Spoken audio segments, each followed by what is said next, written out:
Hi, good morning, Kong Joel. Follow-up lang din po dun sa ICC issue. Sabi po kasi ni PCO Secretary J. Ruiz, we've heard that an arrest warrant has been issued. Though nasabi nyo nga rin po na we're waiting for the final confirmation. And sabi nga, the government is prepared for any eventuality. Malacanang nga has assured cooperation with Interpol if the ICC issues an arrest warrant. Ano pong masasabi nyo dito nga sa palace statement na ito? Well, kung totoo nga po na meron po kasi tayong legal and diplomatic obligation na dapat po nating sundin. Kung hindi po ako nagkakamali, bagamat hindi tayo winidraw na natin ang ating membership sa ICC, pero tayo po ay parte pa rin ng Interpol.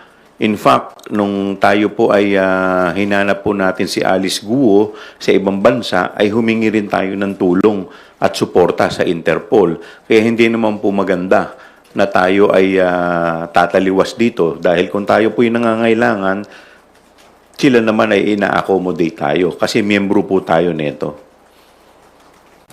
Opo. Pero sir, just to be clear lang po, actually follow-up na rin po sa unang mga naging tanong. Paano nga po kung magkaroon ng, ano lang po yung magiging ano, just give us a walkthrough po, kung magkakaroon nga talaga ng arrest warrant at kung sakali nga na ma-arresto rin, yun nga, magkakaroon po ba to ng epekto sa impeachment proceeding given na si dating President Rodrigo Duterte kasama rin siya sa mga pinangalanan na sa mga sinabi noon na susuporta dito nga sa team ni VP Sara na harap sa impeachment? Insofar as si President Digong, tingin ko naman ang kanyang participation is pagiging abogado. So sa tingin ko naman marami pa silang battery of lawyers na haharap dito. So sa tingin ko hindi naman ito magiging kawalan. Pero insofar as si VP is concerned, ibang usapan po yun dahil siya po yung ating subject nito pong impeachment complaint. But po pwede naman po itong umusad dahil unless of course kailanganin ng kanyang presensya. Pero kung hindi naman po pwede naman po itong umusad, itong impeachment trial. Okay, and another question lang po, since ito ay nagsimula sa mga pagdinig ng House Committee on Good Government, recent findings show nga that names like Pia Piatos Lim, Renan Piatos, and Xiaomi Ocho were listed as beneficiaries of BP Sara's confidential funds, but these names do not exist in official records. And si VP Sara, kailangan pa rin niyang maglabas ng list, ng full list dun nga sa beneficiaries ng confidential funds. Ano pong masasabi niyo, Reed? Well, ito nga yung pagpapatunay na mas lalo to lumalakas po yung ebidensya natin. Ito yung magiging parte. At parte po to ng ating articles of impeachment. At again, mananatili pa rin po yung katanungan kung ito po mga ito ay fictitious name, saan po napunta yung pera? So, relax na po talaga, pahabol na lang po. Kailan po yung susunod na meeting ng prosecution panel at ano na po yung, kumbaga nasa na po yung development ng mga pag-uusap po ninyo? Bukas. Hindi. Nasa na po yung development? Patuloy pa rin po, no? Kagaya nung nakaraan, hinati-hati na po yung articles kung saan po ang bawat isa ay may mga assignment. And at the same time, pinag-aaralan yung mga substansya ng bawat article at kung ano pa yung mga possible na mga legal issues na amin pong kakaharapin. Sir, Thank you, Mela. Marian? sir, nabanggit nyo na po na pinaghati-hatian na po yung mga articles of impeachment. Kindly elaborate lang, sir, sa inyo. Sino yung articles 1, 2, 3, 4, 5, 6, 7. Thank you, sir. Sa akin po, 2 at saka 3. Yung confidential fund at saka yung sa bribery. Kung hindi ako nagkakamali, si Congressman Lawrence at saka meron pang isa dalawa yun eh. Hindi lang akong sure kung si Kong Rog or kasama ko si Kong Rog. But definitely kasama ko si Kong Akop at saka si Congresswoman Jinky. 5. Sa 2, 5. 3 sa 3. Sa 2, sir, yung 5, kayo po, ako, JP. Si Rog yata yung isa eh. Hindi ko na maalala kung sino pa yung isa. I will verify. I will verify. Or makita rin natin sila yung Article 5. Sige po. We will verify. Sir,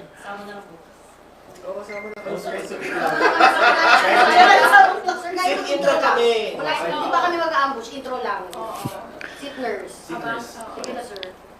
Tasking lang bukas, sir, tatanungin natin. Asking. Sige. Very generic. Sige, tingnan natin ha. Thank you so much, sir, on the record. Nag-close door na. Sir, what time tayo magkikita and saan?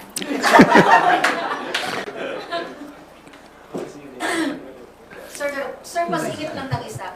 Pag pinatawag po sa The Hague si VP Sara, does that mean hindi pwedeng magkaroon ng impeachment trial? Stop muna. Sa akin po paniniwala, tuloy-tuloy naman ang impeachment trial unless of course hingin yung kanyang presensya.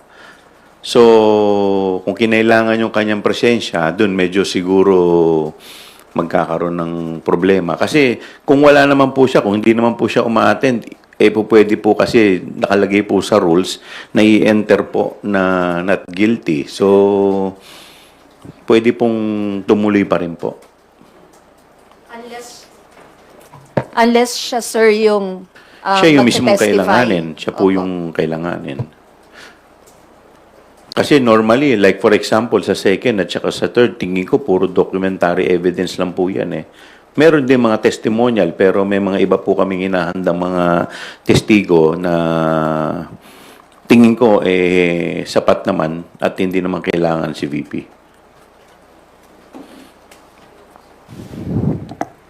Thank you. Ilang witnesses yun, sir? Sorry. Ilang witnesses yun?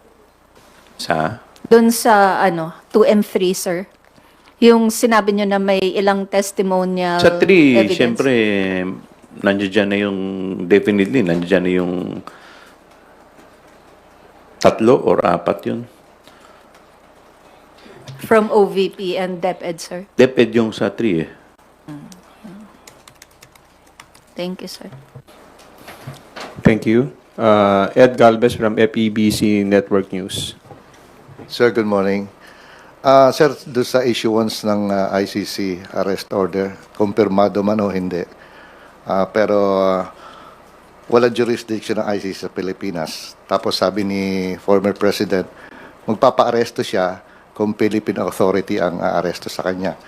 Sir, magkaiba po ang warrant of arrest sa jurisdiction. Pwede po bang tanggihan ito ng Justice Department or bound by our legal and diplomatic obligation na mag-respond sa ICC order? Meron tayong diplomatic obligation dyan eh. In fact, ginamit nga natin yung Interpol nung hinanap natin si Alice Guo, kung hindi po ninyo, kung marirecall po ninyo, at humingi tayo ng tulong sa kanila, bound po tayo dyan.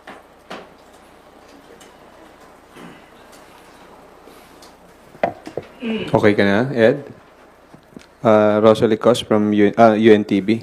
Good morning po, Kong. Kung kanina nabanggit niyo po na may sure conviction po kayo doon po sa Article 5 ng impeachment po against the VP, can you elaborate what made you say so? And ano po ba yung pinaka matibay ninyong ebidensya na nakalagay na din po doon sa Article of Impeachment?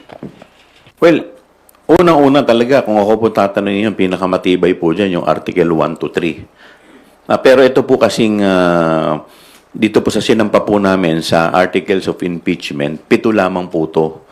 At ito po talaga ay pinag-aralan at pinili po from the previous na mga complaint at saka tinignan po namin kung ano po talaga yung sa tingin namin talagang back with evidence. So, dito po, isa na po dito sa Article 5 ay yung salaysay po ni Las Cañas, kung hindi po ako nagkakamali.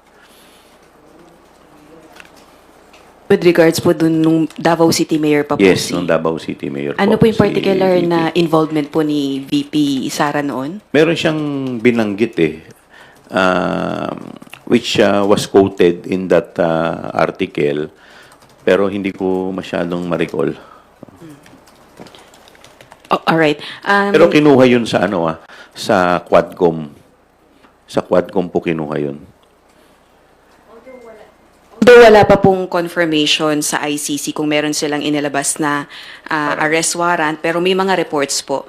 Sa tingin niyo po, paano po ba dapat umakto ang PBBM admin if indeed meron pong arrest warrant against the former president and kasama rin po si VP Duterte? Sa atin kasi parang assistance lang yun sa atin kung hindi po ako magkakamali dahil malamang yung arrest warrant ibibigay po yan sa DOJ or sa PNP.